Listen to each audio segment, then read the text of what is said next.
Sarah Martinez stood quietly at the edge of the construction site, her weathered hands gripping a clipboard as she watched the morning crew gather around their supervisor. At 42, she had learned to make herself invisible in spaces where her presence wasn't welcomed. Her small frame and quiet demeanor often led people to underestimate her, something she had grown accustomed to over the years. The construction company, Miller & Sons, had hired her 3 weeks ago as a site inspector. It was supposed to be a fresh start after months of unemployment. Sarah had kept her military background brief during the interview, mentioning only that she had served and received an honorable discharge. She didn't mention the classified missions, the years of specialized training, or the reason she left the service.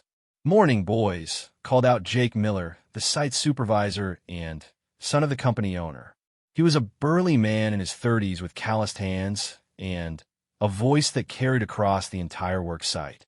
"We've got a full day ahead. The foundation for Building C needs to be finished by Friday." The crew nodded, grabbing their hard hats and tool belts. As they dispersed, Jake's eyes landed on Sarah. His expression shifted slightly, the same look she had seen from countless men who questioned what a woman was doing in their domain. "Sarah, right?" Jake approached her, his tone polite but distant. "You'll be checking the concrete pour today. Stay out of the way and let the real workers do their job." Sarah nodded without argument. She had heard worse, much worse.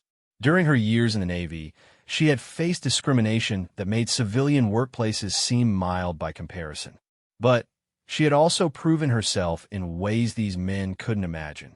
As the morning progressed, Sarah moved methodically through her inspections. She checked measurements, tested concrete samples, and documented everything with precise detail. Her military training had taught her to be thorough, to notice details others might miss. It was this attention to detail that had made her one of the most effective operatives in her unit. Around 10 o'clock, she noticed something concerning. The concrete mixture for the eastern foundation wall appeared to have the wrong consistency. She took several samples and ran quick field tests. The results confirmed her suspicion. The mixture ratio was off, which would compromise the structural integrity of the entire building. Sarah found Jake near the main trailer, reviewing blueprints with 2 other supervisors. She approached carefully, knowing that bringing up problems was often viewed as troublemaking rather than quality control. "Excuse me, Jake," she said quietly. "I need to report an issue with the concrete pour on the east side." Jake looked up from his papers, clearly annoyed at the interruption. "What kind of issue?" "The mixture ratio is incorrect. If we continue with this pour, the foundation won't meet safety standards. The building could have structural problems within a few years." The other supervisors exchanged glances. One of them, an older man named Pete, chuckled. "Lady, we've been pouring concrete since before you were born. I think we know what we're doing." "I understand your experience," Sarah replied calmly, "but the tests don't lie. I have the samples if you'd like to verify." Jake's face reddened slightly. "Look, Sarah, I appreciate your enthusiasm, but questioning our methods on your 3rd week isn't exactly the best way to fit in. These guys have been doing this for decades." "I'm not questioning anyone's abilities," Sarah said, maintaining her composure despite the condescending tone. "I'm simply reporting what the tests show. It's my job to ensure quality control." "Your job," Pete interjected, "is to check boxes on forms, not tell seasoned professionals how to do their work." Sarah felt the familiar weight of being dismissed, of having her expertise questioned simply because of who she was. But she also felt the responsibility that came with her knowledge. People would live and work in these buildings. Their safety mattered more than office politics. "I understand this might be inconvenient," she said, "but I strongly recommend we halt the pour until we can adjust the mixture. It's better to fix it now than deal with catastrophic failure later." Jake slammed his clipboard down on the table. "Catastrophic failure? Lady, you're talking about a simple concrete pour, not rocket science. We don't have time for perfectionist nonsense. The client expects this foundation done by Friday, and that's what they're getting." The dismissal was clear. Sarah nodded and walked away, but she didn't abandon her concerns. Instead, she documented everything meticulously, The test results, the conversation with supervisors, the exact time and location of her findings. If something went wrong, there would be a clear record. As the day continued, Sarah noticed the crew's attitude toward her growing more hostile. Word had spread about her interference, and the workers began treating her like an unwelcome outsider. Tools would mysteriously disappear when she needed them. Conversations would stop when she approached. Someone had even moved her truck, forcing her to search the parking lot during lunch break. By afternoon, the situation had escalated beyond simple workplace tension.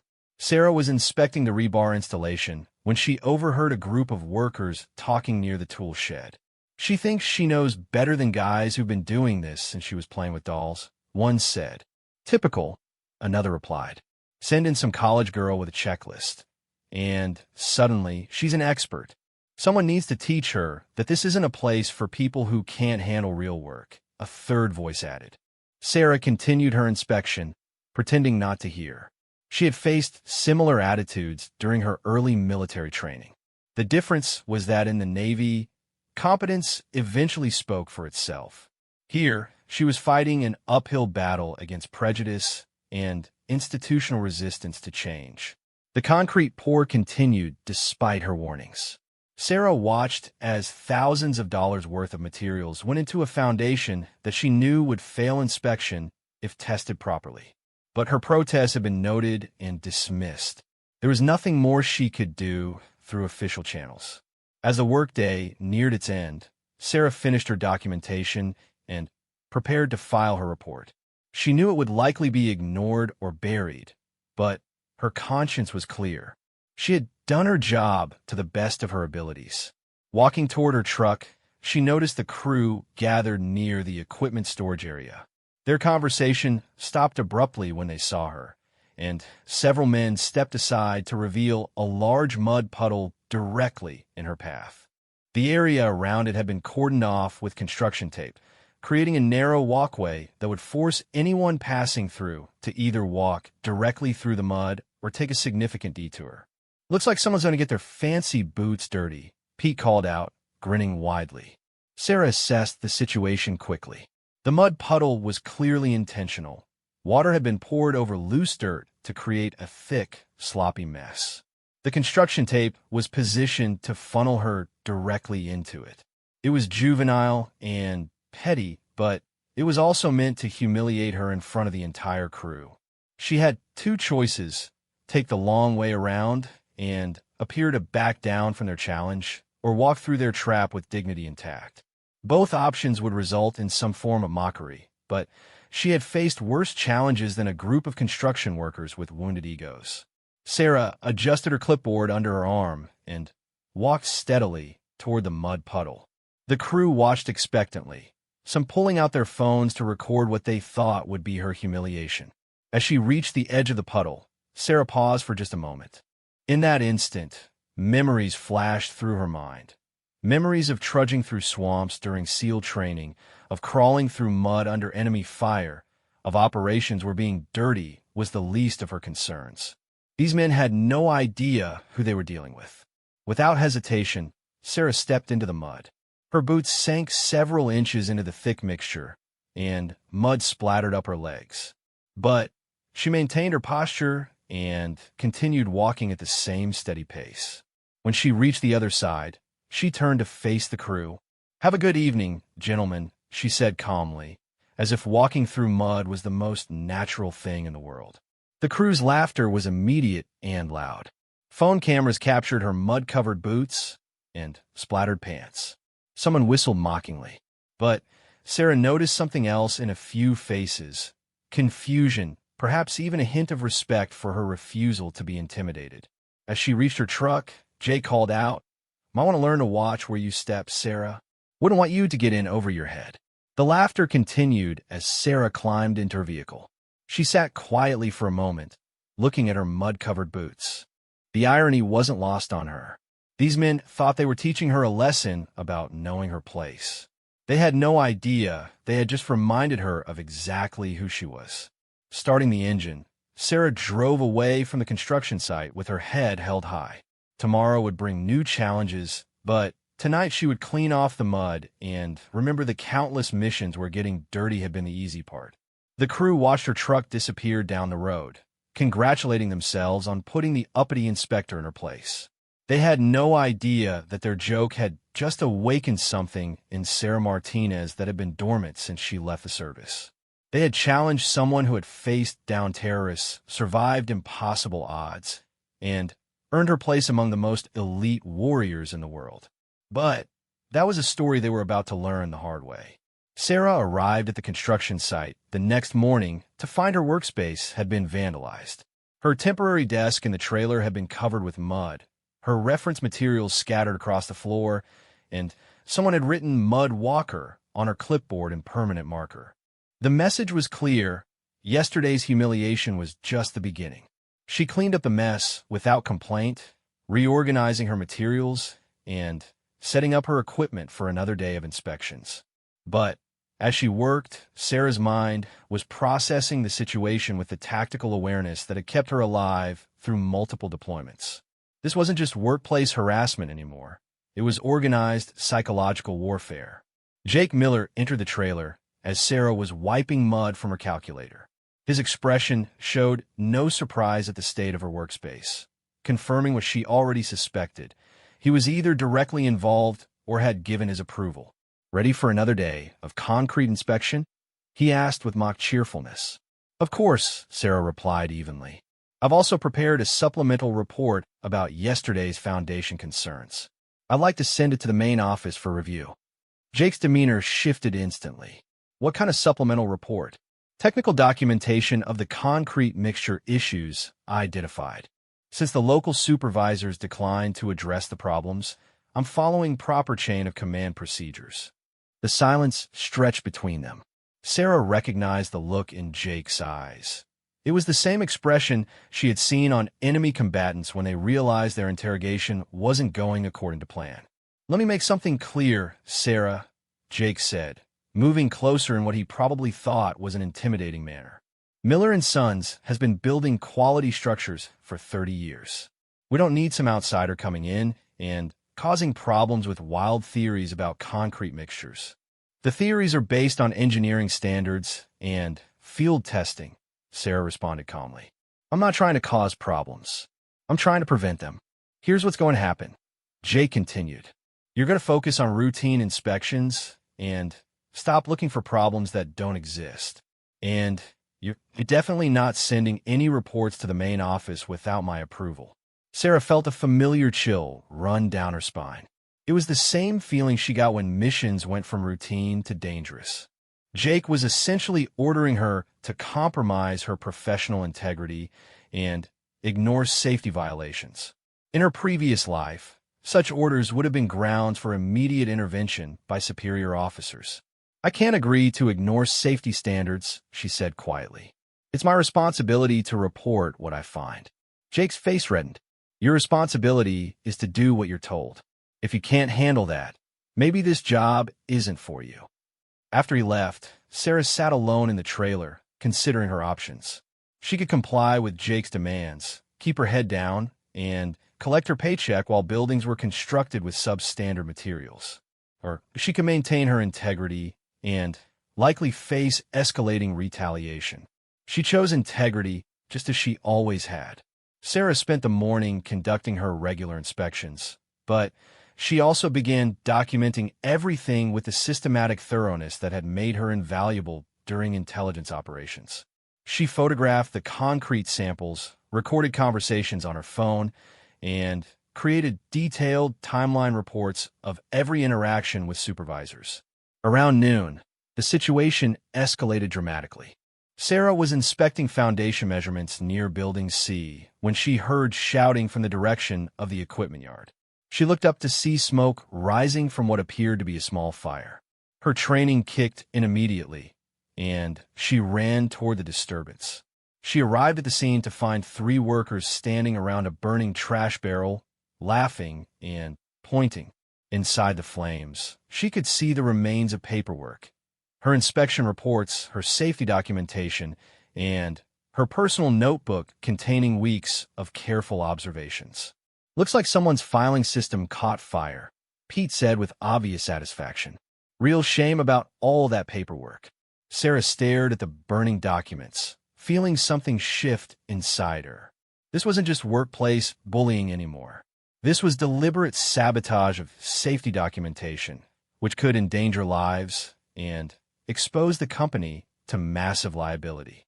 In her military experience, such actions would be considered sabotage of critical infrastructure. That was official documentation, she said quietly. Was it? Jake had a peer behind her. Funny, I don't remember authorizing any of those reports. Seemed like a bunch of unnecessary paperwork to me. The crew gathered around, sensing that something significant was happening. Sarah realized this was a turning point. They were waiting to see if she would break, if she would finally accept her place in their hierarchy. I have backup copies, Sarah said calmly. Do you? Jake smiled coldly. Because I just received a call from the main office. Apparently, there have been some concerns about your performance. Questions about whether you're fitting in with the team culture. Sarah understood immediately. They had gotten to her supervisors at the corporate level, painting her as a troublemaker who couldn't work with others. It was a classic isolation tactic, cutting off her support systems while increasing local pressure. What kind of concerns? She asked. Oh, various things. Failure to follow instructions, creating unnecessary conflict, questioning the expertise of experienced professionals. The kind of attitude problems that make people wonder if someone is really suited for this kind of work. The implication was clear. Continue to cause problems, and she would be fired for insubordination and poor performance reviews. Her reputation in the industry would be destroyed, making it nearly impossible to find similar work elsewhere. Sarah looked around at the circle of men, watching her reaction. Their faces showed anticipation, waiting for her to crack under the pressure. They expected her to apologize, to promise to be more cooperative, to accept whatever role they decided she deserved. Instead, she simply nodded. I understand. The anticlimactic response seemed to deflate some of their satisfaction. They had prepared for tears, arguments, or a defiance. Calm acceptance wasn't what they had expected. Good, Jake said. Then we're all on the same page. Now, why don't you go clean up your work area and start fresh? Maybe focus on being more of a team player. As the crowd dispersed, Sarah walked back toward the trailer. But instead of feeling defeated, she felt something else entirely. A cold, calculating anger that she hadn't experienced since her military days. These men had just declared war on her professional integrity, and they had no idea who they were fighting. That evening, Sarah went home to her small apartment and opened a storage box she hadn't touched in 2 years. Inside were mementos from her military service, commendation letters, photographs from classified operations, and her military identification cards. At the bottom of the box was a small leather journal containing contact information for people she had served with. She picked up her phone and dialed a number she knew by heart. Rodriguez here. Carlos, it's Sarah Martinez. There was a pause, then excitement in the voice. Shadow, I haven't heard from you in ages. How's civilian life treating you? Sarah smiled at the use of her old call sign. It's been interesting. I need a favor, Carlos. Name it. You know I owe you after that situation in Yemen. I need background checks on some people. Completely unofficial, just information gathering. Corporate espionage? Carlos asked with amusement. Didn't know you went into that line of work. Not exactly. I'm dealing with some workplace problems, and I have a feeling there's more going on here than simple harassment. Send me the names. I'll have information by tomorrow morning. After hanging up, Sarah opened her laptop and began typing. But instead of resignation letters or job applications, she was creating operational files. Each member of the construction crew got their own dossier, complete with behavioral observations, relationship maps, and tactical assessments. Jake Miller received the most detailed analysis. Sarah noted his obvious insecurity about authority, his need to maintain dominance through intimidation, and his willingness to compromise safety standards for schedule adherence.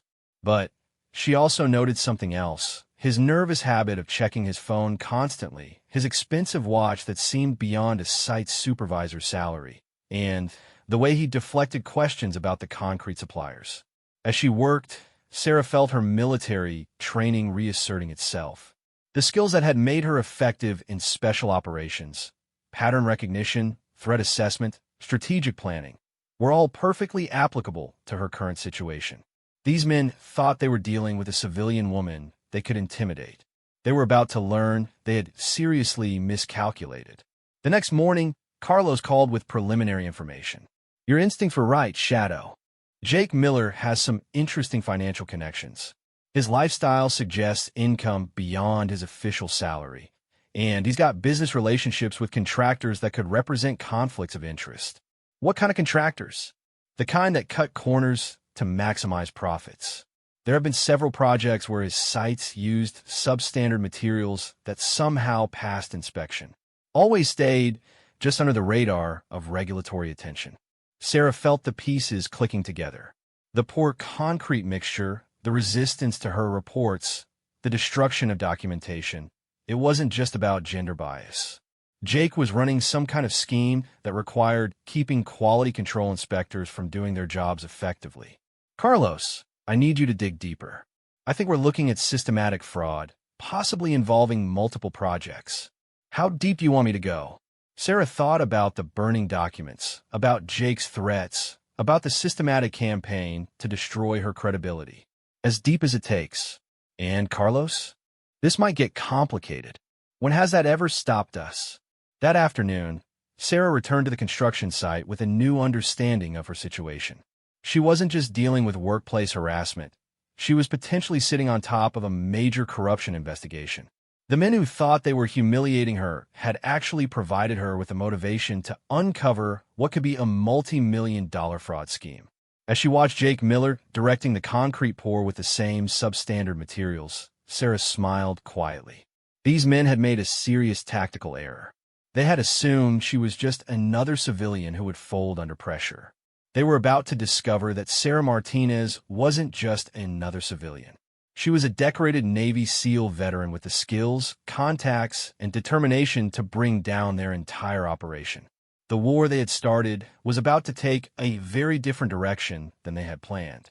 Sarah's investigation began in earnest over the weekend. Using skills developed during countless intelligence operations, she started building a comprehensive picture of Miller & Sons construction that went far beyond what any routine inspection could reveal. Her first stop was the county records office, where she spent Saturday morning reviewing building permits, inspection reports, and contractor licenses. What she found confirmed her suspicions. There was a pattern of irregularities spanning several years and multiple projects.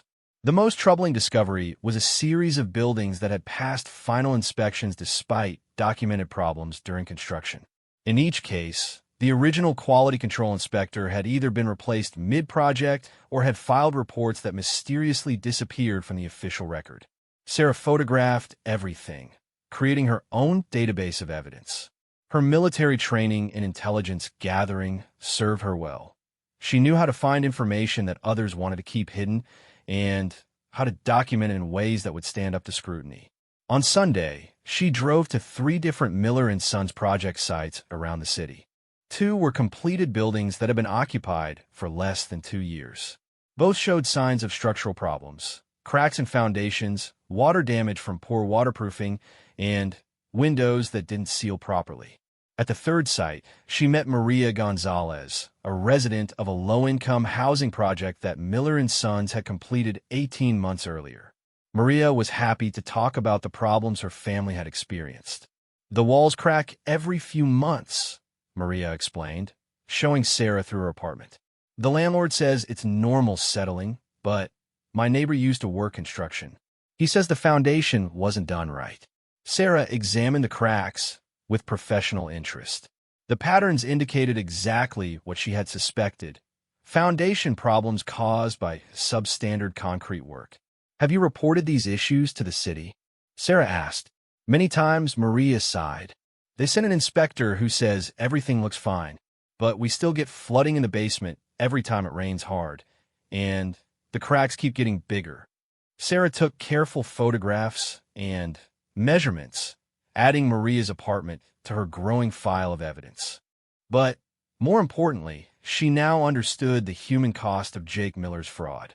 This wasn't just about construction company profits. Families were living in potentially dangerous buildings because safety standards had been deliberately ignored. Monday morning brought new challenges at the work site. Word had apparently spread about Sarah's weekend activities because Jake's hostility had escalated to open aggression. "I hear you've been sightseeing around town," he said, cornering her near the trailer.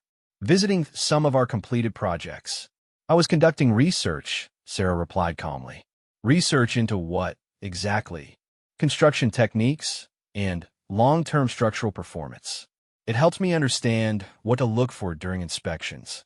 Jake's eyes narrowed. "Let me give you some advice, Sarah. People who spend too much time poking around in other people's business sometimes find more trouble than they can handle." The threat was barely veiled now. Sarah recognized the escalation pattern: psychological pressure, isolation, destruction of evidence, and, now, direct intimidation. In military operations, such escalation usually indicated that the enemy was feeling cornered. "I appreciate the advice," she said evenly. As Jake walked away, Sarah noticed him make a phone call. She couldn't hear the conversation, but his body language suggested he was reporting to someone higher up the chain of command. This confirmed her suspicion that Jake wasn't the top of this operation. He was middle management in a larger scheme. That afternoon, Carlos called with updated intelligence. "Shadow, you've stumbled onto something big. Jake Miller is connected to a network of contractors, inspectors, and city officials who have been running building code violations for at least 5 years. How extensive is it?" "Massive. We're talking about dozens of projects, millions in fraud, and systematic bribery of municipal inspectors. Your boy Jake is just one piece of a much larger puzzle."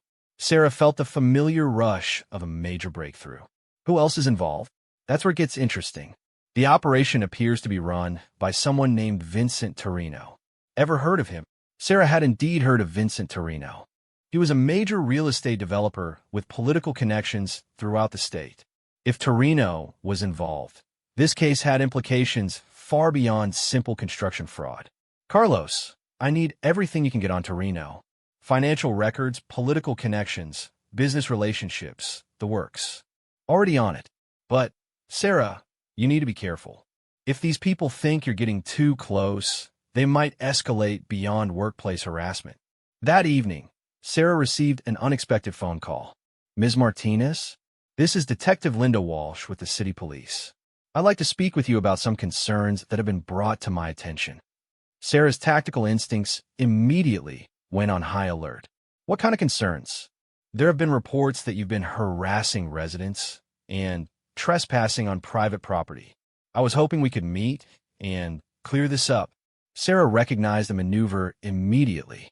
Someone was trying to use law enforcement to intimidate her, painting her investigation as criminal behavior. It was a sophisticated response that suggested her inquiries were hitting close to home. "I'd be happy to speak with you, Detective. When would be convenient?" "How about tomorrow morning?" "My office, 9 a.m. After hanging up, Sarah immediately called her old commanding officer, Commander Rebecca Torres, now working as a consultant in Washington, D.C., Sarah Martinez. "It's been too long. What can I do for you?" Sarah explained her situation briefly, focusing on the potential criminal investigation and the attempt to use police intimidation. "You need a lawyer," Torres said immediately. "But, more than that, you need federal attention. If this is as big as you think, local law enforcement might be compromised. Any suggestions?" "I know someone at the FBI's white-collar crime unit. Agent David Chun. He's clean, he's smart, and he owes me a favor from our joint operations in the Pacific." Sarah felt a weight lift from her shoulders. Having federal backup would change the entire dynamic of her situation. Tuesday morning, Sarah met with Detective Walsh, accompanied by a lawyer that Commander Torres had recommended. The meeting confirmed her suspicions. Walsh was either incompetent or compromised, asking questions that seemed designed to intimidate rather than investigate. "Ms. Martinez, several witnesses have reported seeing you taking photographs of private property without permission," Walsh said. "All photographs were taken from public areas, documenting visible structural problems in buildings where residents had invited me to observe damage, Sarah's lawyer responded smoothly. Walsh seemed frustrated by the legal representation. There have also been reports of harassment and threatening behavior toward construction workers. Could you be more specific about these allegations? The lawyer asked. When Walsh failed to provide specific incidents or witnesses, it became clear that the complaints were fabricated. Sarah's lawyer terminated the meeting, warning Detective Walsh about the legal consequences of harassment based on false allegations. As they left the police station, Sarah felt the familiar satisfaction of a successful counterintelligence operation. Her enemies had overplayed their hand, revealing their tactics while failing to achieve their objectives. That afternoon, Agent Davidson called. Ms. Martinez, Commander Torres spoke very highly of your capabilities. I understand you may have information relevant to a federal investigation. I have documented evidence of systematic construction fraud involving multiple projects and potentially corrupt municipal officials. Can you be in my office Thursday morning? And bring everything you've collected. Wednesday at the construction site brought the most aggressive harassment yet. Sarah arrived to find her truck tires slashed and snitch painted across her windshield. The message was clear, her investigation was known, and the stakes were escalating. Jake Miller made no pretense of innocence when he saw the vandalism. Looks like someone doesn't appreciate nosy behavior, he said with obvious satisfaction. I'll need to file a police report, Sarah replied calmly. Good luck with that. Detective Walsh is pretty busy these days. The confirmation that Jake knew about her police interview removed any doubt about coordination between the construction fraud and law enforcement corruption. Sarah spent the day conducting her routine inspections while photographing everything with her phone. She also planted several small recording devices, military surplus equipment that Carlos had provided, in strategic locations around the construction site. That evening, she received a call from Maria Gonzalez. Ms. Martinez, someone came to my apartment today asking questions about you. A man in a suit who said he was from the city. He wanted to know what you had asked about and whether I had given you any documents. Sarah's blood ran cold. What did you tell him? Nothing. I said you had just asked general questions about the building. But I'm scared. He said people who cause trouble for property developers sometimes find themselves with immigration problems. The threat was clear and sophisticated. Whoever was running this operation had the resources and connections to threaten people with federal immigration enforcement. Sarah was no longer dealing with simple construction fraud. This was organized crime operating with government protection. Maria, I want you to pack a bag and stay with relatives for a few days. Don't go back to your apartment until I tell you it's safe. But I can't just leave. I have work and my children have school. I understand, but these people are dangerous. I promise you that I'm going to stop them, but I need you to be safe while I do it. After helping Maria make arrangements to stay with her sister, Sarah sat in her apartment reviewing everything she had learned. The scope of the corruption was massive, involving construction companies, city officials, police detectives, and now immigration enforcement. Vincent Torino had built a network that could threaten people at multiple levels of government. But Sarah had something that none of them expected. She was a decorated Navy SEAL with federal connections and the training to take down much more dangerous enemies than corrupt contractors. Her phone rang, and she recognized Carlos's number. Shadow, we have a problem. Word about your federal contact has leaked somehow. Chin's office received a call today questioning whether he had authorization to investigate local construction issues. How bad is it? Bad enough that Chun wants to accelerate the timeline. He needs your evidence tomorrow morning, and he's recommending that you consider protective custody until this is resolved. Sarah looked around her small apartment, thinking about how her life had changed since that first day when she walked through Jake Miller's mud puddle. These men had wanted to humiliate her into submission.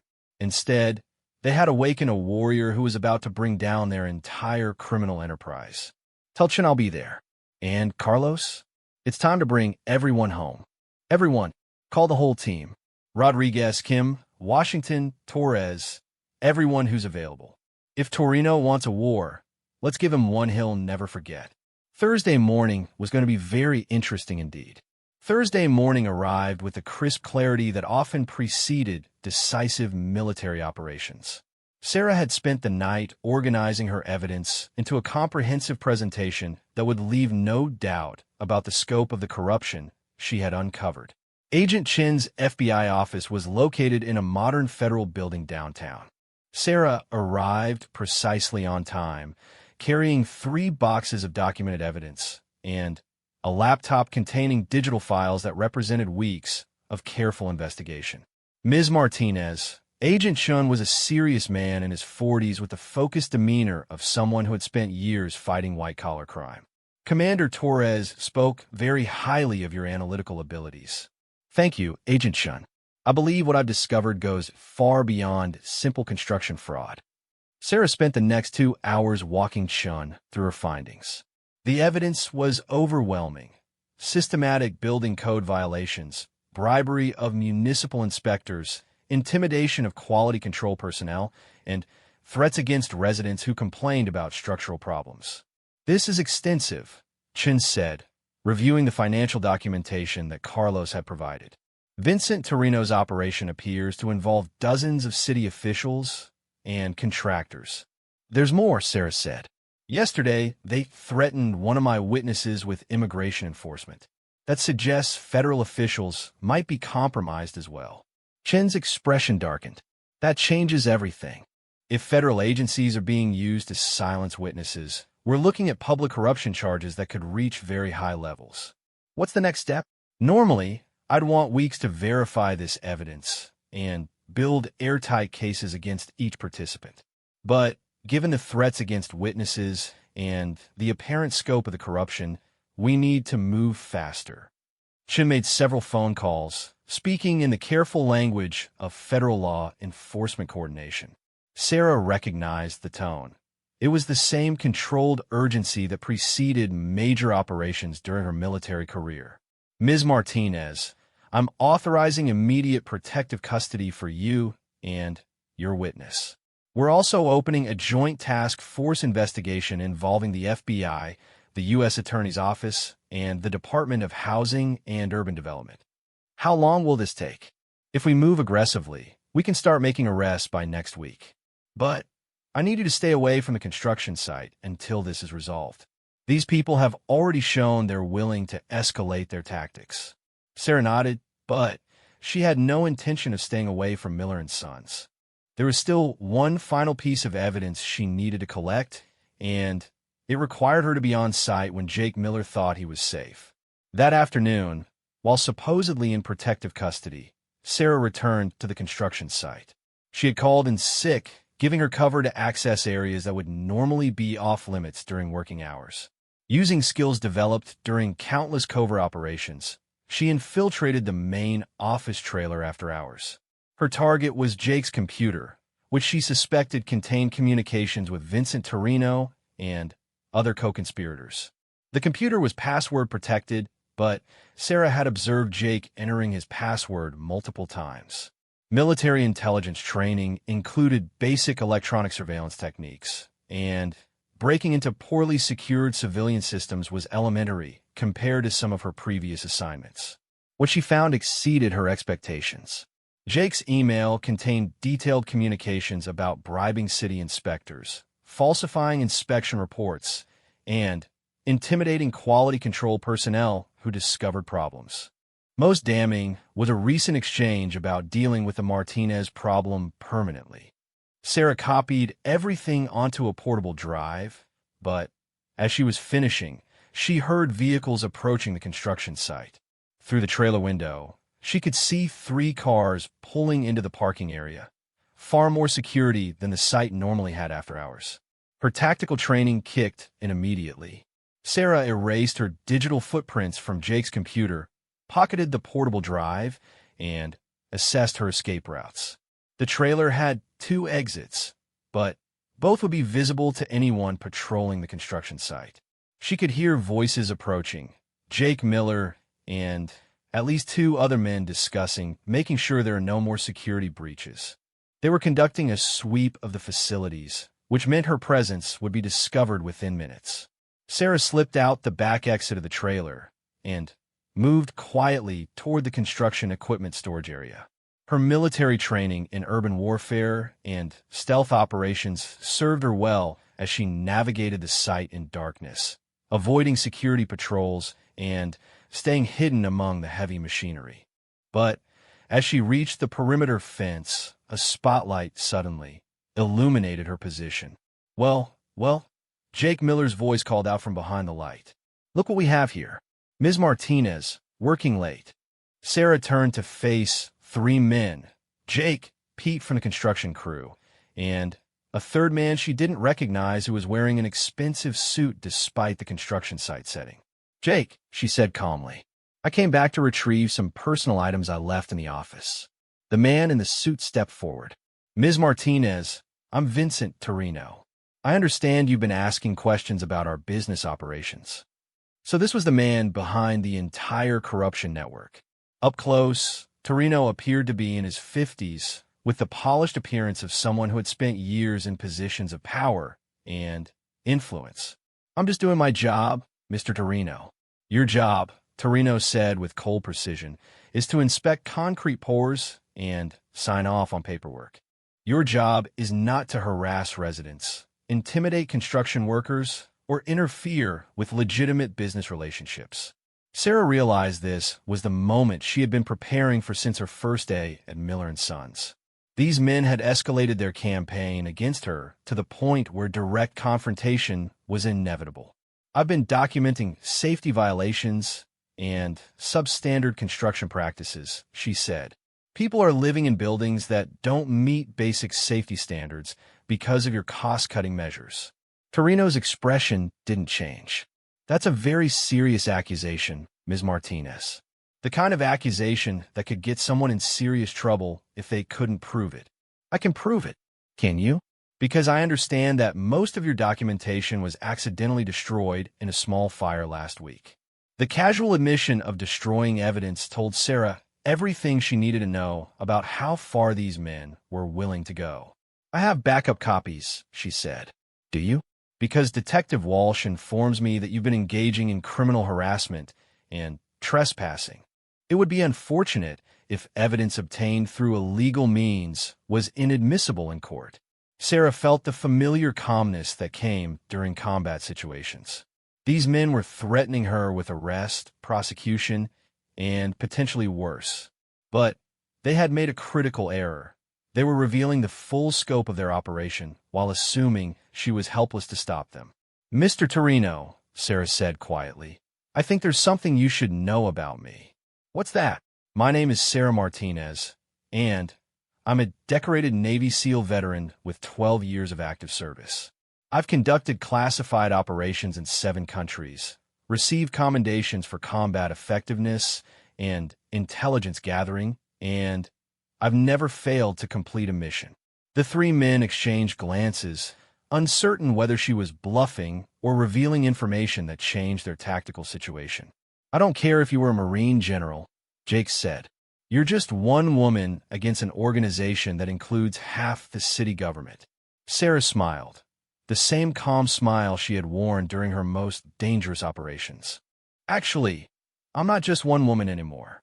Powerful spotlights suddenly illuminated the entire construction site. Vehicle engines could be heard approaching from multiple directions. Torino spun around, trying to identify the source of the new activity. "FBI, nobody move." Agent Chin's voice carried across the construction site through a megaphone. Within seconds, the area was swarming with federal agents, local police officers who hadn't been compromised, and investigators from multiple agencies. Sarah reached into her pocket and held up the portable drive containing Jake's computer files. "The mission is complete, gentlemen." As federal agents placed handcuffs on Torino, Jake, and Pete, Agent Chin approached Sarah. "Outstanding work, Ms. Martinez. The evidence you've provided will probably result in convictions for everyone from city councilmen to construction company executives. What about the residents living in compromised buildings?" "That's the best part. Federal housing authorities are already planning safety inspections and emergency repairs for every structure built by this network. The people who were harmed by this fraud will be protected and compensated. As the arrests continued, Sarah watched Jake Miller being read his rights. The man who had tried to humiliate her by forcing her through a mud puddle was now facing federal charges that could result in decades in prison. "I have to ask," Agent Chin said. "How did you know we were here?" Sarah pointed to a small device attached to the trailer's exterior wall, one of the military-grade recording devices she had planted earlier. "I've been transmitting everything that happened here directly to Carlos Rodriguez, my former teammate. When Torino admitted to destroying federal evidence and threatening witnesses, Carlos called you immediately." "Impressive. Torres was right about your capabilities." Over the following weeks, the investigation expanded to include 47 defendants, including Vincent Torino, Jake Miller, Detective Walsh, 12 city officials, and 36 construction industry professionals.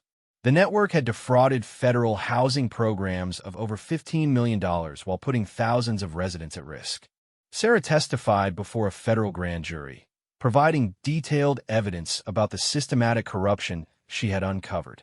Her military service record and intelligence training made her an exceptionally credible witness, and her meticulous documentation provided prosecutors with everything they needed for successful convictions. The trial made national news, particularly when it was revealed that the investigation had been triggered by harassment of a female Navy SEAL veteran who had refused to compromise her professional integrity. Jake Miller received a sentence of 12 years in federal prison. Vincent Torino was sentenced to 25 years. Detective Walsh lost her job and faced federal charges for corruption. Most importantly, comprehensive safety inspections were ordered for every building constructed by the network, with emergency repairs funded by asset forfeiture from the defendants. Maria Gonzalez and her family were relocated to safe, properly constructed housing, with their moving expenses and rent paid for through the federal restitution program.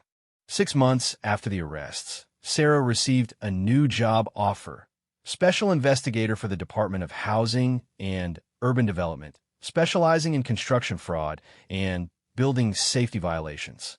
Her salary was double what Miller & Sons had paid her, and her first assignment involved training other investigators in the techniques she had developed. On her last day of testimony, Sarah met Agent Chen for coffee. "Any regrets about how this all turned out?" he asked. Sarah thought about that first day when Jake Miller and his crew had forced her to walk through the mud, thinking they were teaching her a lesson about knowing her place. "None at all. They wanted to show me what happens to people who don't know their place in the world." "And what did you show them?" Sarah smiled, the same calm smile that had preceded some of her most successful military operations. "I showed them exactly what happens when you challenge someone who knows exactly who they are." The mud had been washed away long ago, but the lesson remained. Sarah Martinez had never forgotten that she was a warrior, and no amount of harassment or intimidation could change that fundamental truth. The men who had tried to break her spirit had instead discovered what happened when they picked a fight with someone who had spent years defending freedom and justice in the most dangerous places on earth. They had mocked her, forced her into the mud, and assumed she was just another victim they could intimidate into silence. They had been wrong about everything, and justice, like truth, had a way of surfacing no matter how deep some people try to bury it.